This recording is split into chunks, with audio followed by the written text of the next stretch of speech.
Hey now, good morning, happy Thursday. PSW staff, clients, and friends, joining us tomorrow's film screening results for Dark Eyes. Can't wait to show you the beautiful lullabies. Hope you enjoyed Ben Webster yesterday. Jode's favorite, one of my favorites, the beautiful tenor saxophone sounds of Ben Webster. And then Fauré, we looked at Fauré, one of the early French composers that started Impressionism, before Ravel and Debussy. So that was a lot of fun.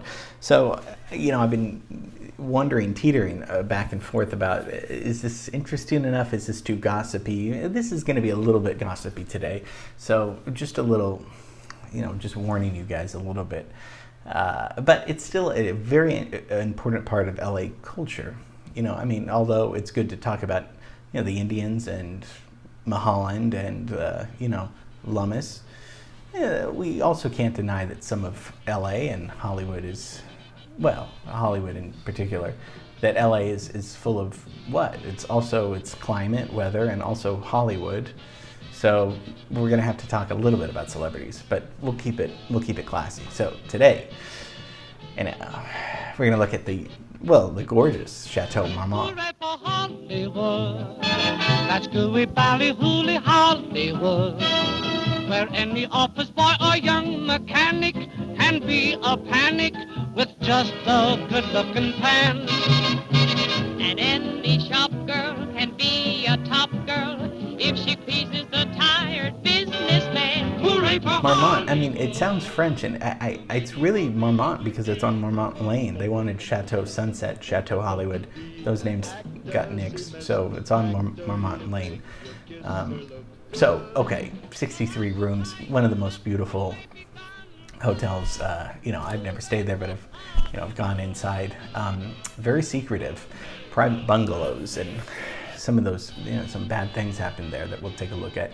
But a real staple of celebrities going back to the 20s. So built in 1927, but then opens 1929 as apartments. And then by 1931, they needed more money because of the Depression. And then it became a hotel. Modeled after a French retreat in France, Loire Valley. So this is where it's taken the inspiration from. And beautiful Norman architecture. Didn't know Norman, but that's kind of Roman architecture. Just gorgeous. Located at 8221 Sunset. So kind of West Hollywood area, So architects, Arnold Weitzman and William Douglas Lee. William Douglas Lee sounds like a general, huh? But completed in 1929 and perched on a hill, overlooking Sunset Boulevard. And, oriental rugs, velvet couches, mirrors, brass candelabras, very, very old Hollywood atmosphere. Harry Cohen, the horrible, tyrant of Columbia, said, if you're going to get in trouble at the Chateau Marmont. So one of the architects, William Douglas Lee, important architect because he did some really great buildings. One of his other great is the beautiful El Royale apartment building right on Rossmore. I was going to do a class on Rossmore because they have really gorgeous buildings there. El Royale has just been a home to celebrities too over the years. Nicolas Cage and Huell Hauser. I delivered food to Huell Hauser back in the day when he was still alive, so that was always fun. And Al Jolson lived at the El Royale. George Raft, was friends with a lot of the gangsters.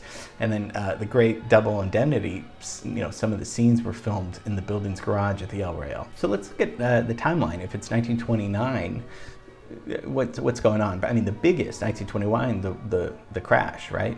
So this opens a few months before. It's built in 1927, but by October 29, Wall Street crashes. It's going to be horrible.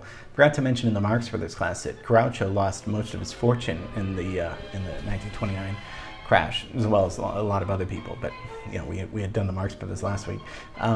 So Great Depression starting, unfortunately. So terrible time to open up business. And then, since we're talking about Hollywood, first Academy Awards, 1929. Where was that? The Roosevelt. We did a class on the Roosevelt Hotel. First car radio, made by Motorola, comes out in 1929. Still have radios in cars, right? Wonder if they had Sirius subscription.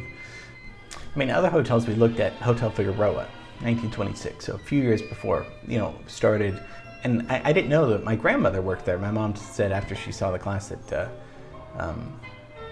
her mom worked there for a little bit because, it was one of the first owned and operated by women back in the day. So that was cool. Looked at the Biltmore 1923 earlier, right? Culver Hotel 1924. Dunbar, which was, where Essential Jazz happened, 1928. Beverly Wilshire we looked at a long time ago, 1928. But then Beverly Hills Hotel, remember 1912? That was so long ago. And that was really in the middle of nothing out near in the west. Because downtown was happening, and then, the beach. So what do you have in between?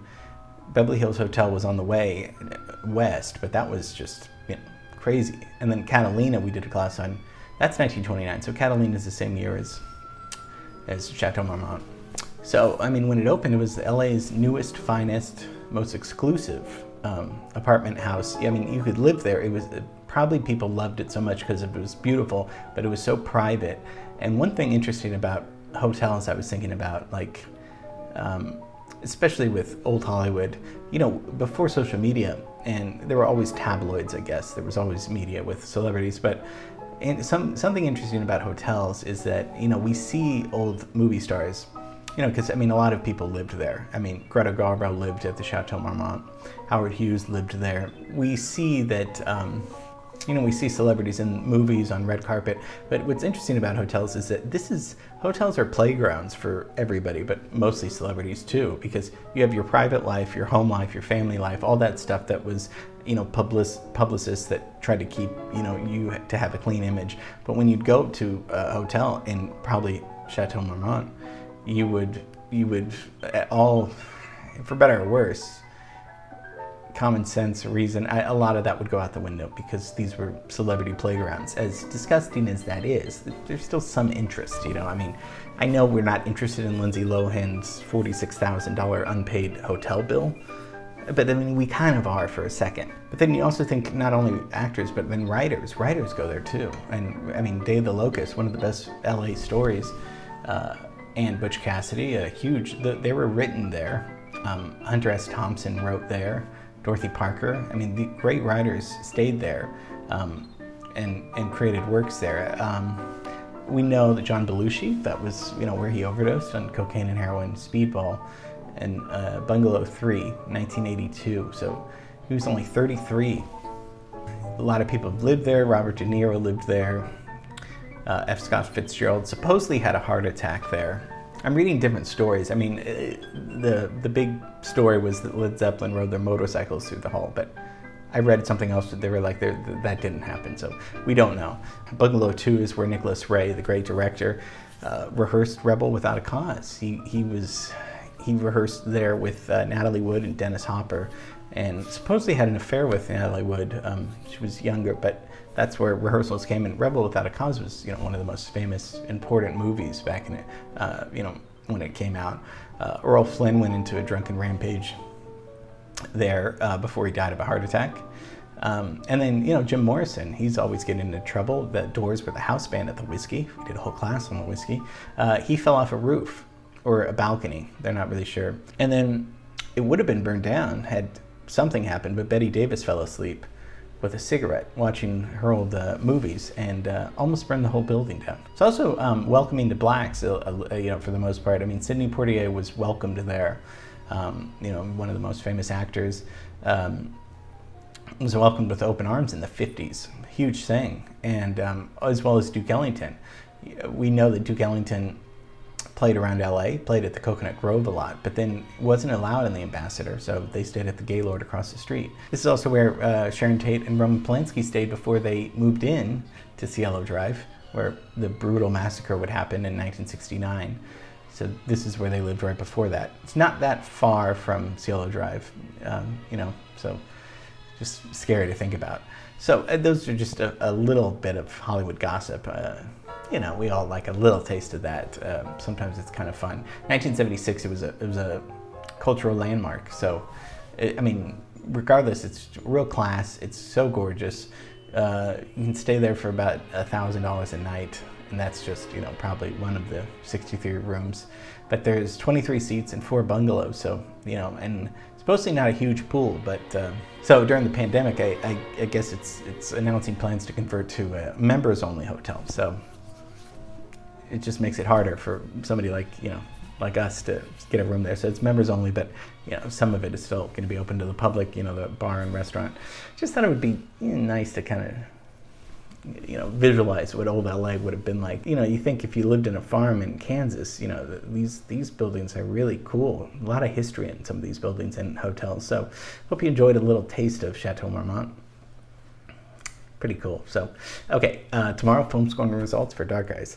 Can't wait to show you that. Okay, see you tomorrow. Bye.